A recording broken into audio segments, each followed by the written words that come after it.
Well,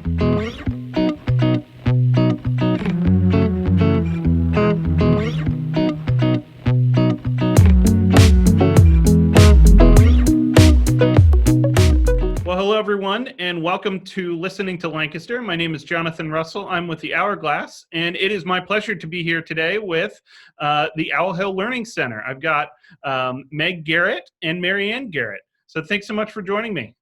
Yes, thank you. Thank you. And would you mind starting off a little bit, for those of our viewers who don't know, would you mind explaining a little bit of what the Owl Hill Learning Center is, how many locations you have, how many kids you serve, and families? Just a little background would be great. Sure. Well, my husband Dan and I started Owl Hill in 1984 when we were looking for childcare for our own children, believe it or not. I was teaching high school English, and he was teaching social studies and economics at the time. And a center in our neighborhood came up for sale. So we bought the center so that I could take my children to school with me. And I never went back to my teaching job. And I soon learned how important early childhood is compared to teaching secondary children. But we started in Lidditz on Owl Hill Road, and that's where we got our mascot. The owl has served us well and is very popular, more so as time goes on.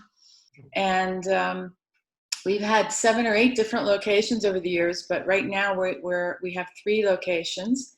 Lidditz, the new location at Lancaster at Liberty Place, and we have a pre-K counts program in the Manheim Township School District for 60 children. All together, we serve about 260 children in those 3 locations. Wow. Okay. That's a lot of families. Yes. And we are totally family owned and operated.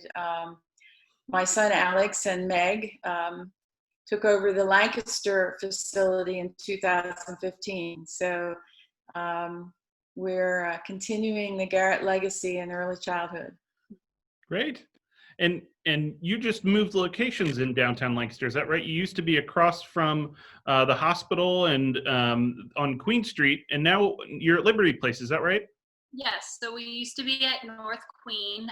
Just as of a couple weeks ago, we moved to Liberty Place, and we have a suite there. We're Suite 1, and we have about 10,000 square feet there with 10 classrooms and the capacity to have infants all the way through school-age children, about 135 children we can serve in that center. And so we're excited about that move, and it's been great. It's a brand newly renovated set space.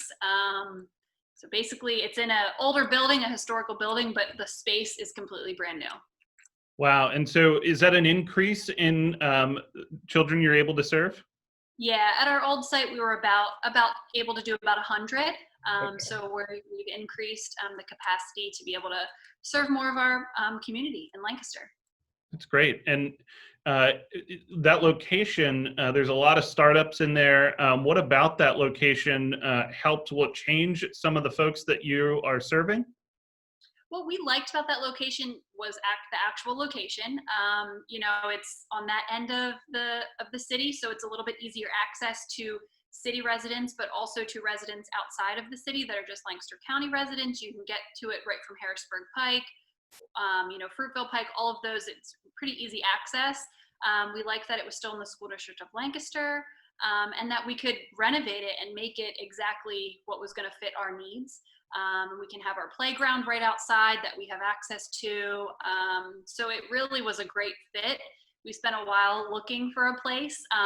There's not a lot of places in the school district of Lancaster that you can have 135 children at for a childcare center, have outdoor play space, all of that. So it really was a great fit for us, and we're excited. Great. If I can interject a little tidbit of interest, we ended up on the Queen Street location through an association with an Armstrong executive with whom I was friends at the time. And now we end up moving to the old Armstrong headquarters. So we're excited about that little thread of history there. Oh, that's great. It's full circle, right? Neat. And during COVID times, how have your operations adapted, and how have you been able to manage serving families during this time? I imagine that you had to close down at one point when I don't want to say the height of the pandemic, because it seems like maybe we're getting to another height now, but back in the spring. Well, we were mandated to close on March 13th, which we did. And we did not reopen until about June 15th. So yes, we lost 3 months of service there. We reopened with about 50% of our population, and I would say we're still down somewhat from our usual capacity this time of the year. So, a lot of the challenges that we faced had to do with acquiring PPE and implementing cleaning procedures that are recommended by CDC and DHS. Our initial licensing body is the Department of Human Services. But we're also licensed by the Department of Education as private academic preschool. So we have several layers, lots of layers of bureaucracy, to be honest, that we have to comply with. But we needed to have additional staffing. We needed to keep children in smaller cohorts. Parents, we're not permitting parents into our buildings at this point, so we had to implement new drop-off and pickup procedures, temperature screenings, those types of things. Also little things like she was mentioning, the PPE equipment for our teachers. It's definitely an adjustment for teachers and for the children. For the teachers to have a mask that covers half of their face, it's an important connection and communication tool for children to be able to see that their teacher's smiling, or just feel that connection. And so that's definitely been an adjustment for our teachers and for the children to not be able to get that. So we've experimented with some clear masks that you could still see through those and things like that. We're just rolling with it and moving forward with all the changes. Yeah, that's well. The other developmental issues pertaining to preschoolers is, some of them have gone on to virtual learning. We do have a percentage that we've given iPads to that are getting virtual instruction. So that's quite a challenge for 3 and 4-year-olds. And my biggest concern is language development for these children because of the mask issue. It's very important that they can see teachers' mouth move and be able to hear properly so that they can develop their language effectively. What would you say to a parent who might be hesitant to introduce their child to an environment where everyone's wearing a mask? Well, Meg can speak to that because she has preschoolers herself. Yeah. I think that we're doing everything as our center. We're doing everything above and beyond that's recommended by the CDC. But like Marianne had said, we're also licensed by the Department of Education and Department of Human Services. So we are really complying with everything that we need to, and we're keeping our spaces and our classrooms as safe as we can, and as safe as it's ever been, in childcare centers. And, it's important for the kids to be able to still feel social connection and learn through this. And we feel that it is important for kids to be enrolled in person because they're gonna learn more effectively, and especially at that young age, they just learn by seeing the other kids and seeing the teachers, and but we don't want them to be afraid. We try not to put anything negative on the whole mask thing. It just is what it is. It's fun. Let's wear a mask. Yeah. Imagination is rampant in preschool anyway, so we're trying to capitalize on that. Right. Wonderful. And so one of the things at Hourglass that we've heard from different speakers we've brought in is the importance of that early childhood education and in terms of development of a child's mind throughout their whole life. And it's just so incredibly important. How are you ensuring that that development continues during this time? It's got to be tough to do all of that the same way, but being able to adapt is something that we've all had to do this year. Well, I don't want anyone to be under a false premise that we cannot socially distance preschool children. We can wear masks, but there's no way to social distance preschool children. So much of our classroom instruction is not any different. And we have, our philosophy is learning through play, but our teachers are highly qualified and they intensively plan for the centers in the classrooms and for the children to be engaged in standards-based, skill-oriented activities all the time. So, we think we're still doing a very good job of all that. None of that has changed. And even, as far as the effects of hygiene and cleanliness, we're Keystone Star 4 centers, which is the highest quality rating in Pennsylvania for a childcare center. I don't know how much you know about that. And we have had a lot of these procedures in place to start with. The first thing a child does when they come in our classroom is wash their hands. Previously to all of this. Yeah, I mean, that's the first, and parents are trained. The parents come in, they help their child wash their hands and get them settled into the classroom before they leave. So we've already had a lot of these things in place, and we have had no positive cases in any of our centers, I will say at this time. Wow, that's impressive. No confirmed positive cases. We've had some suggestions that there might be cases, but none of them have been confirmed in any of our sites. Wow. There's a lot of adults I wish that would wash their hands every time they came into a place, right? You got these kids behaving better than many adults. Right. So one of the things that we've talked about with some of our partners that are involved in early childhood education and childcare is how many challenges are facing the industry right now. Can you talk a little bit about those, especially funding challenges and being able to keep the correct ratios for infants to staff? It's something like, 4-to-1? Is that right? So could you talk a little bit about that? You're very well prepared for this. I'm impressed. And that's why they pay me the big bucks, right? Well, Pennsylvania spends about $15,000 a year to educate school-age children, and we're involved in the state-funded program called Pre-K Counts, which is one of the best preschool models for education in the country. And we receive $87.50 for each of those children for a 5-hour program. So, those dollars speak for themselves.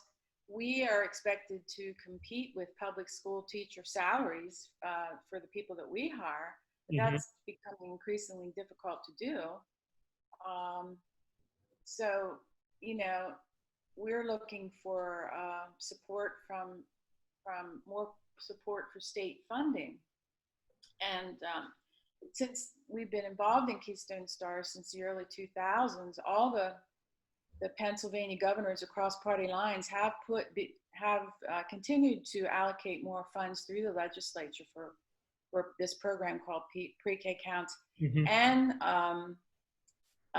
Keystone Stars, and also simply for child care subsidy payments for wraparound care that is so essential to a lot of working families. And, I might add, President-elect Biden has made that one of his campaign issues. Universal pre-K is a topic a lot of legislators are talking about. So we're encouraged by that. And we continue to see increases every year, but we have a long way to go. Gotcha. Yeah, it's one of those where the funding structure is such that it's a tough industry to be in right now. At least I understand, in terms of, especially with some of the COVID requirements and limiting classroom size, it's got to be challenging. We deal with ratios very much. We're mandated very strict ratios for infants, toddlers, preschool, and school age. We always have been, and this has just made it more difficult because we try not to mix up groups of children at any time, and we need additional staff for the arrival and departure procedure since parents aren't allowed in the building. So we have received some CARES Act funding, which has been very helpful, and we did receive the PPP. We think we qualify for forgiveness, so that has been a very big help to us. That's great. And I can speak from personal experience at least in my life, and to kind of ask another question here, but my mother used to work at Lancaster Labs, and they had Hildebrandt Learning Center. She still works at Lancaster Labs, but my brother was at daycare or childcare there. And so being located at Liberty Place, where folks are employed, is a massive benefit to those folks that are at Liberty Place. Have you seen interest from people who work at Liberty Place saying, hey, I'd love to check out what you're doing? Yeah, definitely. I mean, talk about convenience, right? I mean, you don't have to go out of your way on the way to work or on the way home. It's right there. So yeah, we definitely have. And I will say the owners of Liberty Place have been very accommodating and letting all of the tenants know who the new tenant is, and that we are a child care center and that we do have some openings. So yeah, we've already seen some interest. And like I said, we've only been there for about 2 weeks. But yeah, and which is exciting, and we're happy to be able to provide that service to all of the businesses that are in Liberty Place. Because like you said, there's a lot of different startups, there's a lot of women-owned companies, but then there's also state call centers in there and those types of businesses as well. So it's great. That's the Drageris companies, right? Yeah. Mm-hmm. Okay, wonderful. And these collaborations are very important. My husband and I have done a lot of consulting over the years with businesses and manufacturing plants and some retirement communities. And a lot of them want to get involved and support childcare, but when they find out what's involved, how highly regulated it is and how much it costs, they don't take it too much further. And they usually turn it over to a private enterprise just to provide the access so that they don't have to be mired in all the minutia that we're mired in day in and day out, and that we've become pretty good at. Right. Great. Well, one of the questions we've been asking all of our guests is because of COVID and all the quarantine stuff, and people are living lives a little bit differently, although it sounds like you've been back in person working. What kind of new hobby, new book, new TV show, what have you undertaken now that this time of COVID is happening? I'll let you go first. Well, we binged watched A Place to Call Home. We're watching Call of Duty. Call of Duty. Line of Duty. Call of Duty is the series, I believe. Line of Duty might be the movie or vice versa. I'm not sure. And I just read The Splendid and the Vile by Eric Larson, which is the story of Winston Churchill and his leadership through World War II. Yeah, some of that leadership could be pretty helpful right now, right? Yes, it can. And for me, I haven't watched too many TV shows. I stick to more watching like live sports if I'm going to watch TV. So haven't watched too many series through this time. But I would say the book that I'm reading currently that I think is very interesting, it's called Can't Hurt Me by David Goggins, the clean edition I'm reading. And it's about a Navy SEAL who just talks about being able to push past, your challenges and struggles and becoming more capable and pushing past, and that we only use 40% of our capacity, and that we can really do more even when we think that we're at our max. It's this guy that like I said, he's Navy SEAL. He also runs these ultra marathons, which are 100 miles in one day. Wow. Yes. So it really makes you think like, wow, like we are capable of doing more. So that's an interesting read. Well, Meg won't tell you this, Jonathan, but she's a Division I athlete. Oh. She scored 2,100 points in her high school basketball career. Can you see Long how tall time ago. she sits? Cool. Long time ago. And those skills have served her well, and I'm just thrilled that my son and Meg can continue what we're doing at Owl Hill. It's very gratifying that they can continue what Dan and I started in 1984. That's fantastic. Well, I really appreciate both of you taking time to be with me today and talking to us. So I learned a lot about what you all do, and I can't wait to see how this Liberty Place transition goes. Thank you. Yes, Jonathan. thank you for. Well, be sure to come and visit. Yeah, totally. Oh yeah. Okay, sounds good. Sometime soon. We will accommodate a tour if you wear a mask. Yes. Got one right here. Okay. So excellent. Well, thank you so much. Let's hope by the spring we're beyond this, right? Oh, I hope so. Yeah. Thank you very much. Yes, thank you.